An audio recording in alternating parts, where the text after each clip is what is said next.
अस्सलाम वालेकुम दोस्तों, मैं डॉक्टर नवीद हूँ। ये तब की बात है जब मैं नहीं था, जब आप नहीं थे, जब धरती पे मौजूद कोई इंसान नहीं था, ये धरती नहीं थी, रोशनी का बादशाह सूरज नहीं था और आसमान पे नजर आने वाले टमटमाते हुए करोड़ों अरबों सितारे नहीं थे, जब मैटर नहीं था, एनर्जी नहीं थी, जब स्पेस नहीं थी, टाइम नहीं था, गैलेक्सीज नहीं थी, इवन के ये यूनिवर्स नहीं थी, तो फिर क्या था? सदियों से बेतहाशा साइंटिफिक थ्योरीज और मिथ्स ने इस साइंटिफिक जेनेसिस को एक्सप्लेन करने के लिए कोशिश की है। कायनात के कॉस्मोलॉजिकल मॉडल को समझने की बात की जाए तो कदीम यूनानी और हिंदुस्तानी फिलोसफर्स ने सबसे पहले यूनिवर्स के एक पार्ट यानी कि सोलर सिस्टम को अंडरस्टैंड करने की कोशिश की। सोलर सिस्टम के बारे में एक जियोसेंट्रिक मॉडल पेश किया। इस मॉडल के मुताबिक जमीन सेंटर पे है और बाकी जो सितारे हैं, सूरज है और बाकी प्लैनेट्स हैं, वो इसके गिर्द रिवॉल्व कर रहे हैं, जो कि गलत था। इसके बाद अजीम एस्ट्रोनॉमर कोपरनिकस ने हीलियोसेंट्रिक मॉडल पेश किया। उसके मुताबिक सूरज सेंटर में रहे हैं और बाकी जितने भी प्लैनेट्स हैं वो इसके गिर्द रिवॉल्व करते हैं, जिसमें जमीन भी शामिल है, चांद भी शामिल है। अजीम साइंटिस्ट सर आइजैक न्यूटन ने केपलर्स को और कोपरनिकस के जो बेसिक लॉज थे एस्ट्रोनॉमी के, उनको फॉलो करते हुए अपने ग्रेविटेशन के लॉज पेश किए थे, जिसमें एक मशहूर जमाना लॉ ऑफ ग्रेविटेशन है। सोलर सिस्टम के बारे में और यूनिवर्स के बारे में और भी बहुत सारी थ्योरीज पेश की गई, लेकिन इसमें सबसे ज्यादा जो एक्सेप्टेबल थ्योरी है, जिसके जो एविडेंसेस हैं वो भी वेरीफाई हुए, जो कि अभी हम आपको बताएंगे, वो बिग बैंग थ्योरी है। जो बिग बैंग थ्योरी है ये हमें यूनिवर्स की डेवलपमेंट और एवोल्यूशन बताती है कि किस तरह से इर्तका हुआ, किस तरह से कायनात का आगाज हुआ और किस तरह से ये डेवलप होती रही। बिग बैंग थ्योरी हमें बताती है कि ये कायनात अनमेजरेबल है। ये कायनात दरअसल चंद मिलीमीटर के एक जर्रे के अंदर समाई हुई थी और वो एक चंद मिलीमीटर का हॉट और इंतहाई डेंस्ड जो जर्रा था वो इतना था जैसे शुगर, चीनी के पार्टिकल्स होते हैं। तो आप समझें कि ये पूरी कायनात चीनी के एक पार्टिकल के साइज के अंदर कंडेंस्ड थी, उसके अंदर मरकूज थी। उसी एक चंद मिलीमीटर के जर्रे के अंदर मैटर भी था, एनर्जी भी थी, लाइफ भी थी, उसमें स्पेस भी थी, उसमें टाइम भी था, उसके अंदर गैलेक्सीज भी थी और उसके अंदर ब्लैक होल्स भी थे और सारी चीजें उसके अंदर शामिल थी, जो आज अनमेजरेबल है। ये उसी चंद मिलीमीटर के अंदर ये सारी चीजें मौजूद थी और इसके हकायक भी मौजूद हैं। तो ये जरा जब ब्लास्ट हुआ, ये डेंस्ड और हार्ड जरा फट के तख्लीक कायनात की वजह बना और बुनियादी साइंसी तरीकाकार के मुताबिक ये जो धमाका है इससे कायनात फैलती रही और सिर्फ चंद बरस कबल इस धमाका के नतीजे में निकलने वाले जो असरात हैं रेडिएशंस की शक्ल में हम तक पहुंचे और ये रेडिएशंस धमाका के वक्त से कायनात में चल रही थी। ये हमें इब्तदाई कायनात यानी प्राइमोर्डियल यूनिवर्स का पता देती हैं। अब हम इस एपिसोड में दो तीन हकायक को डिस्कस करेंगे।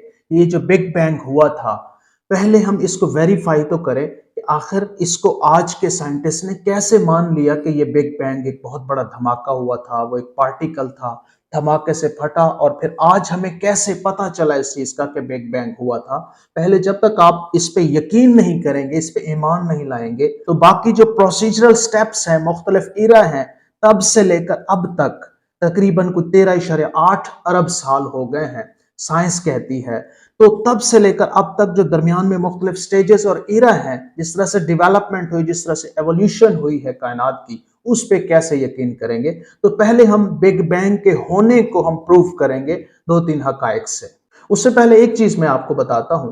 बिग बैंग थ्योरी से कुछ अर्सा कबल एक मॉडल पेश किया गया जिसको स्टेडी स्टेट यूनिवर्स मॉडल कहा गया, जो कि एक एस्ट्रोनॉमर अल्फ्रेड हॉयल ने 1940 में पेश किया था। उसके मुताबिक ये कायनात किसी बिग बैंग के नतीजे में नहीं आई, ये बेशक फैल रही है, लेकिन ये शुरू से ही ऐसे फैल रही है और इसकी जो डेंसिटी है वो यूनिफॉर्म है, ये किसी एक पार्टिकल में मरकूज नहीं थी। I don't believe in the Big Bang because there has been a theory rather well worked out of how the Big Bang is supposed to have happened. तो जब बिग बैंग थ्योरी आई है तो big bang theory के जो हकायक हैं वो इसको भी रद्द करते हैं। इस थ्योरी को हमने किस तरह से रद्द किया और बिग बैंग जो बहुत बड़ा धमाका था उसका जो एविडेंस है वो हमारे पास क्या है, तो आइए इसको देखते हैं। बिग बैंग धमाके का सबसे जो पहला एविडेंस है वो है कॉस्मिक माइक्रोवेव बैकग्राउंड रेडिएशंस। पहले इसको समझते हैं। आपने छोटी क्लासेस में मैट्रिक में पढ़ा होगा, जब कोई गैस बहुत गर्म होती है तो वो फैलती है, अगर उसको फैलने दिया जाए तो जब वो फैलती है तो उस गैस का जो टेम्परेचर है वो कम होना शुरू हो जाता है। तो यही चीज हमारी कायनात के साथ हुई। बिल्कुल आगाज में जब बिग बैंग हुआ और वो पार्टिकल चंद मिलीमीटर का जो जर्रा था, हॉट और डेंस्ड, जब वो फटा और वो कायनात फैलना शुरू हुई, जाहिर है बाहर तो कोई चीज नहीं थी, वही जो चीज एक्सपैंड हो रही थी वही कायनात थी। तो जब वो फैल रही थी उसके अंदर जो भी हॉट और डेंस्ड प्लाज्मा था वो कूल डाउन होना शुरू हुआ। लेकिन चूंकि इसके अंदर बहुत ज्यादा मटेरियल था, ये डेंस्ड प्लाज्मा था, लिहाजा इसके अंदर जितने भी इलेक्ट्रॉन, प्रोटॉन, न्यूट्रॉन वजूद में आ चुके थे और इसके अंदर जो लाइट का बेसिक पार्टिकल है फोटॉन, वो भी वजूद में आ चुका था। तो वो एक दूसरे के इतने करीब करीब थे कि कोई वॉइड नहीं थी, कोई स्पेस नहीं थी जहां से जो फोटॉन है, जो रेडिएशंस हैं, वो निकल के बाहर आ सके। लिहाजा शुरू में वो रेडिएशंस फंसी रही और वो बाहर नहीं निकल सकें। लेकिन साइंस कहती है कि ये सिलसिला जारी रहा और तकरीबन 4 लाख साल के बाद जाके जब ये टेम्परेचर बहुत कम हुआ तो अब ये इन्वायरमेंट ऐसी थी कि इलेक्ट्रॉन, प्रोटॉन, न्यूट्रॉन जो है वो आपस में पहले हाई टेम्परेचर की वजह से वो आपस में मिल के एटम नहीं बना पा रहे थे। लेकिन जब टेम्परेचर कम हुआ, कूल डाउन हुआ ये इन्वायरमेंट, तो फिर इलेक्ट्रॉन, प्रोटॉन, न्यूट्रॉन ने मिल के एटम बनाया। तो जब वो मिले तो बहुत सारी स्पेसेस जो हैं वो बची जहां से वो फोटोन एमिट आउट हुए। अब वो रेडिएशंस उस वक्त कितना टेम्परेचर रखती थी जो एमिट आउट हुई उस यूनिवर्स से? वो टेम्परेचर रखती थी 3 से 4000 केल्विन। ये बात जहन में रखिएगा। तो जब यूनिवर्स फैलती रही तो वो रेडिएशंस भी मूव करती रही। फिजिक्स के और एस्ट्रोनॉमी के साइंटिस्ट इस नतीजे पे पहुंचे कि वो जो रेडिएशंस वहां से निकली थी उस वक्त उनका टेम्परेचर 3 से 4000 केल्विन था। तो आज 13.8 अरब साल के बाद अब वो रेडिएशंस कायनात में हर जगह मौजूद होंगी, क्योंकि वो आगाज से निकली थी और यूनिवर्स फैलती गई तो वो रेडिएशंस भी साथ साथ ही चलती रही। तो अब भी वो रेडिएशंस मौजूद होंगी, लेकिन उनकी एनर्जी बहुत कम हो चुकी होगी और उनका जो टेम्परेचर है वो कम हो चुका होगा इतना अरसा मूव करने के बाद। आज जो उनका टेम्परेचर होगा वो 3 केल्विन होना चाहिए। प्रिसाइज कैलकुलेशन के बाद ये चीज निकाली कि आज अगर वो रेडिएशंस इस कायनात में मौजूद होंगी तो 3 केल्विन उनका टेम्परेचर होगा। और अगर ऐसा है तो फिर बिग बैंग का जो कॉन्सेप्ट है कि 13.8 अरब साल पहले बिग बैंग हुआ था, तो वो फिर कंफर्म हो जाएगा। इसका मतलब यह है कि अगर हम एक थर्मामीटर लेके स्पेस में हर जगह मूव करें, हर जगह कोई खास थर्मामीटर जो कि लो टेम्परेचर को मेजर कर सके, और अगर हम स्पेस में घूमते रहें तो उस स्पेस का जो टेम्परेचर है हर जगह पूरी यूनिवर्स में वो 3 केल्विन आना चाहिए, आएगा।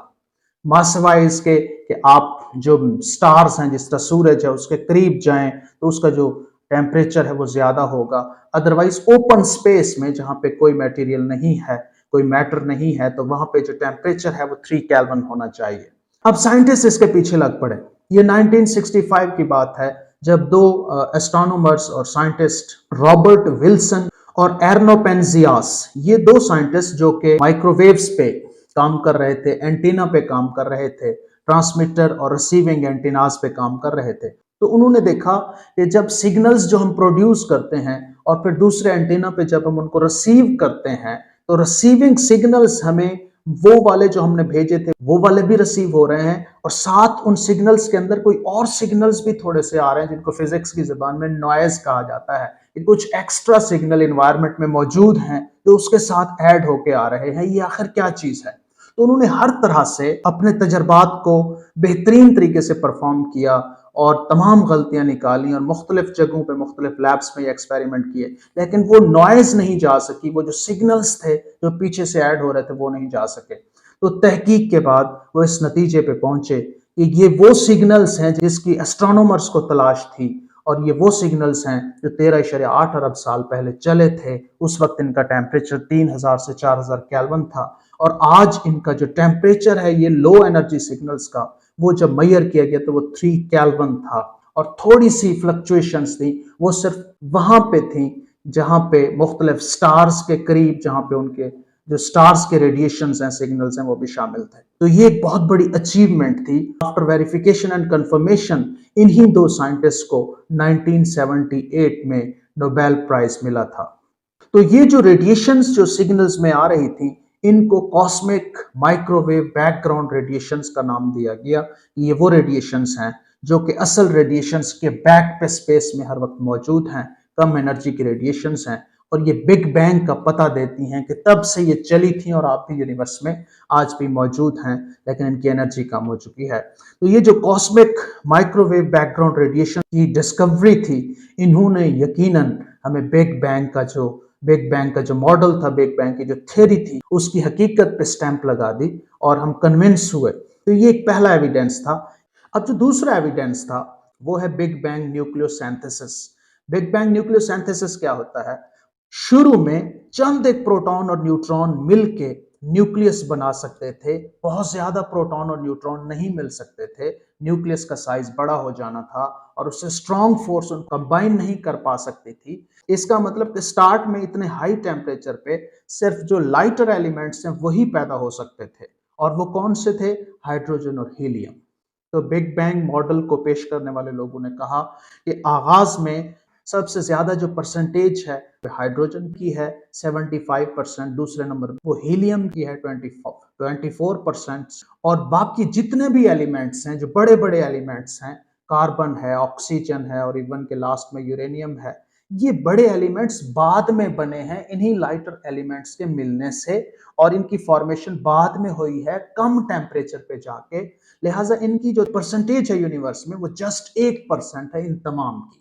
तो ये बिग बैंग मॉडल पेश करने वालों ने कहा।